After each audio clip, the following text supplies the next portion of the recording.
ان الدین عند اللہ الاسلام۔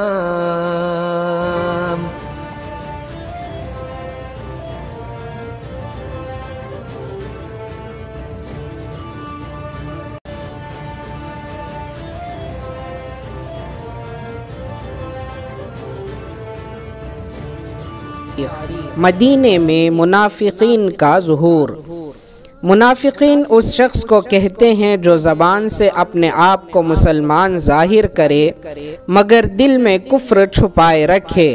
جب مسلمان ہجرت کر کے مدینہ آ گئے تو لوگوں کے ایمان قبول کرنے کی وجہ سے اسلام تیزی سے پھیلنے لگا اور مسلمانوں کو طاقت و قوت حاصل ہونے لگی، تو اسلام اور مسلمانوں سے دشمنی رکھنے والی منافقین کی جماعت ابھر کر سامنے آ گئی، جو مسلمانوں کے طاقت و غلبے اور اپنی ذاتی نفع کے لیے مسلمانوں کے سامنے اپنے ایمان کا اظہار کرتے، مگر جب اپنے کافر دوستوں سے ملتے تو کہتے کہ ہم تو تمہارے ہی ساتھ ہیں۔ مسلمانوں کو دھوکہ دینے اور ان کا مذاق اڑانے کے لیے ان کے پاس جاتے ہیں۔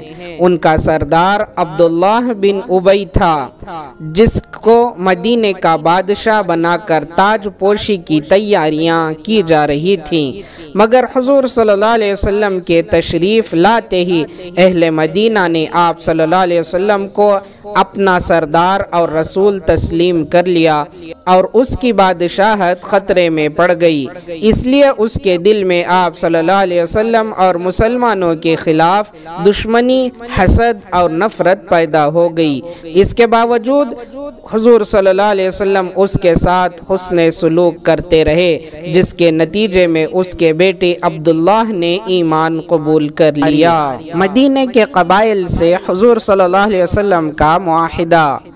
مدینہ طیبہ میں مختلف نسل و مذہب کے لوگ رہتے تھے۔ کفار و مشرکین کے ساتھ یہود بھی ایک لمبے زمانے سے آباد تھے۔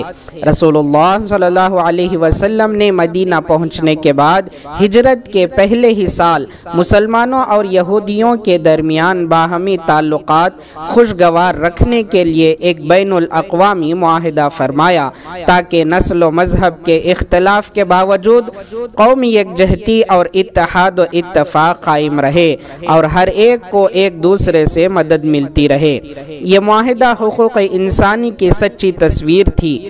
تمام لوگوں کو پورے طور پر مذہبی آزادی حاصل تھی۔ شہر میں امن و امان اور عدل و انصاف قائم کرنے اور ظلم و ستم کو جڑ سے ختم کرنے کا ایک کامل و مکمل قانون تھا، بلکہ اس کو دنیا کا قدیم ترین باقاعدہ تحریری دستور کہا جا سکتا ہے، جو مکمل شکل میں آج بھی موجود ہے۔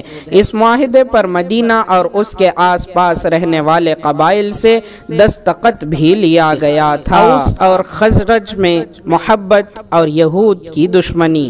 مدینہ طیبہ میں مختلف قبیلے آباد تھے، ان میں مشرکوں کے دو قبیلے اوس اور خزرج تھے۔ ان کے اکثر افراد اسلام میں داخل ہو گئے تھے۔ اسلام سے پہلے ان دونوں قبیلوں میں ہمیشہ لڑائی رہا کرتی تھی۔ آپ صلی اللہ علیہ وسلم کی آمد کے موقع پر ایمان قبول کرنے کی وجہ سے دونوں قبیلوں کے درمیان محبت پیدا ہو گئی اور ایک دوسرے کے بھائی بن گئے۔ اسی طرح یہودیوں کے تین قبیلے بنو نذیر، بنو قریظہ اور بنو قنیقہ آباد تھے۔ رسول اللہ صلی اللہ علیہ وسلم جب ہجرت کر کے مدینہ پہنچے تو یہودیوں کے مذہبی حقوق کی حفاظت اور مسلمانوں کے دین کی دعوت و اشاعت کے پیش نظر ان سے چند شرطوں پر معاہدہ کر لیا۔ یہودی اس کے باوجود اسلام اور مسلمانوں کی بڑھتی ہوئی طاقت کو دیکھ کر حسد کرنے لگے اور اندر ہی اندر اسلام کے خلاف سازش کرنے لگے۔ جب ان کی نفرت و عداوت اور بدعہدی حد سے بڑھ گئی تو ان کو اپنی شرارت اور سازشوں کی سزا بھگتنی پڑی۔